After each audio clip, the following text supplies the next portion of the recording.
Greetings, folks.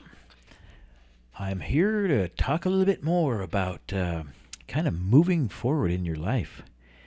So far, the first two episodes have dealt with problems that I've seen in Protestantism, mostly, I could say the church, that seem to actually misdirect and misguide people who want to be, I guess to use some of the terminology, want to be powerful Christians.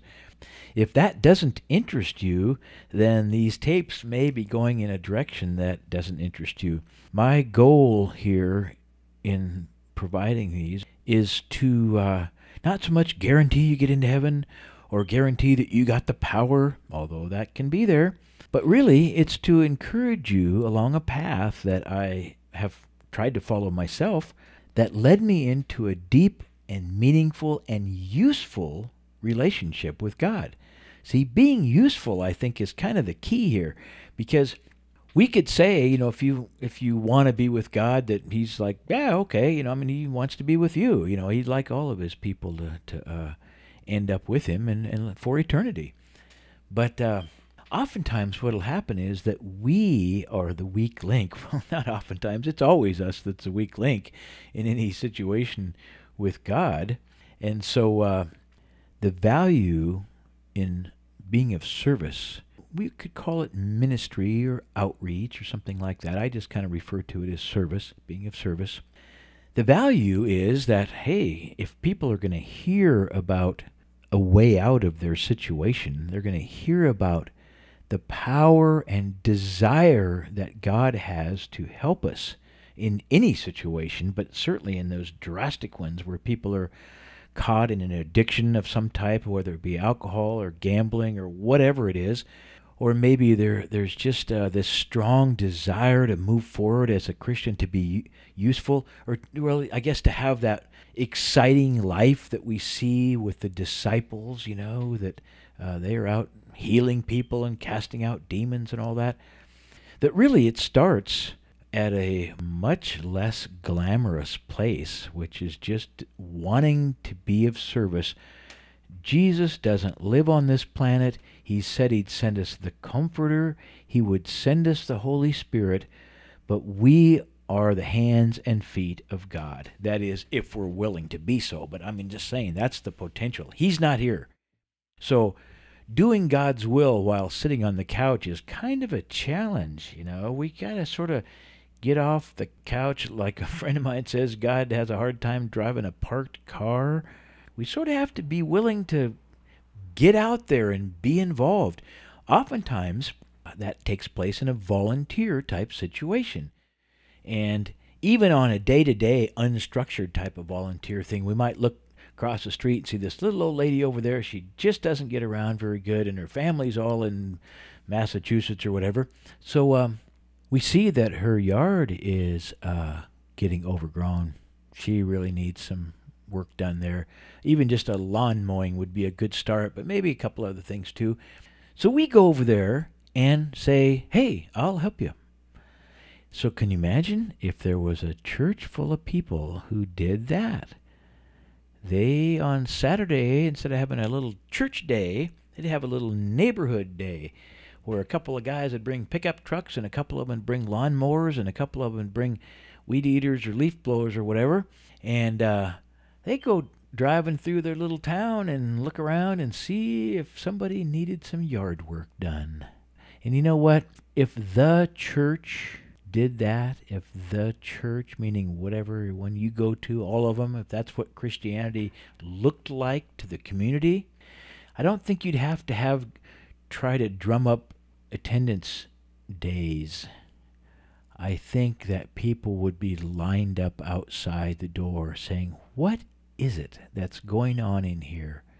Because what we're seeing here is a bunch of people who say, well, we just want to help. We think it's kind of God's way of doing things. He's helpful. We want to be helpful. And it seems like He sort of blesses it. He gives us this desire and the sort of the energy and will to do it.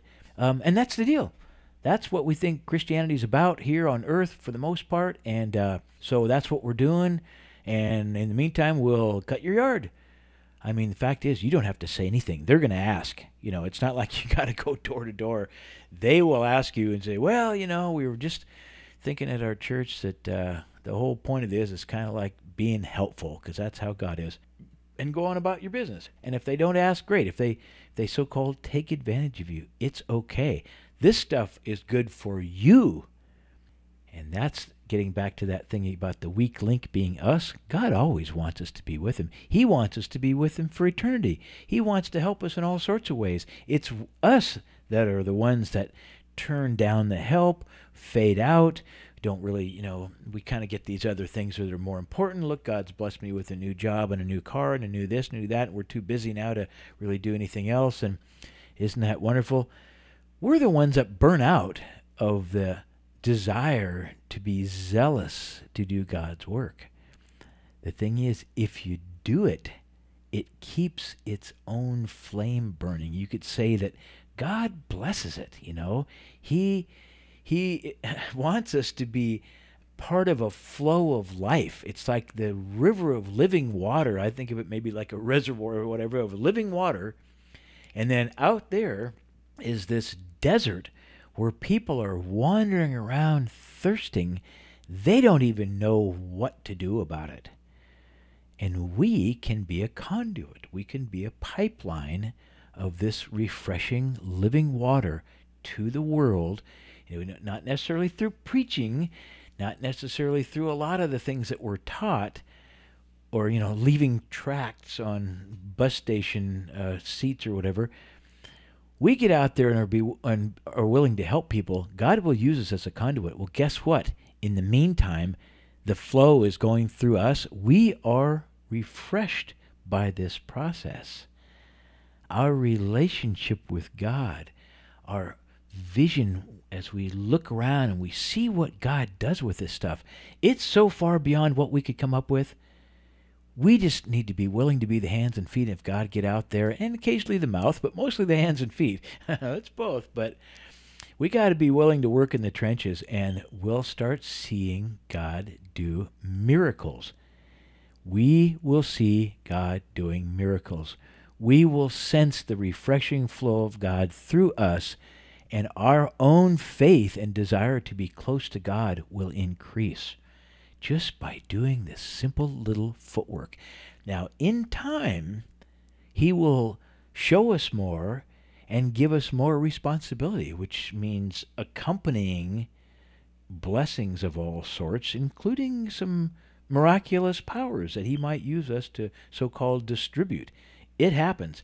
But if we're not willing to start out there at the bottom of the heap, so to speak, just like an employee at a big business, if we're not willing to start out sweeping floors, and we do that consistently, and the boss looks at us, the big boss is watching us, and he says, that guy, when you say, would you do this, he does it.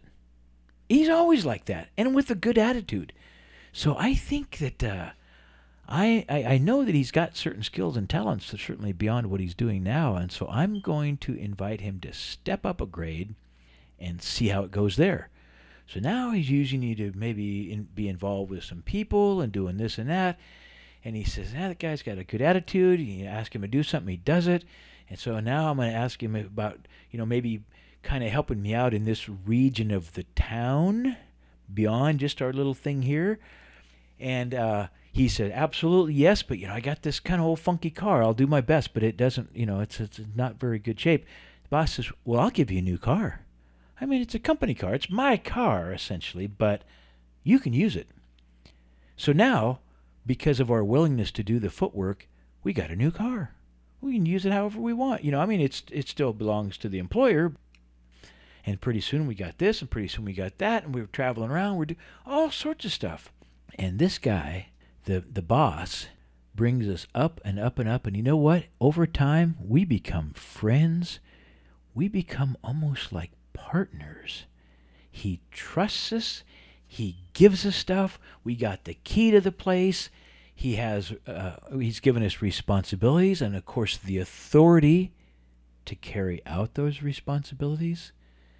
We're in this life that we've always thought this, and putting it back into a sort of Christian zone, a spiritual zone, this is the way I've always thought it should work.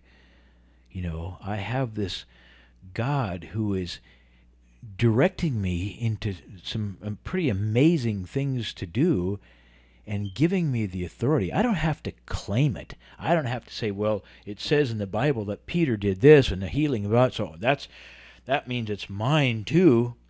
No. I'm talking about God actually giving it to you personally, not because you're claiming it out of some scripture, but because you've been willing to do the footwork, and He has given you more responsibility and more authority.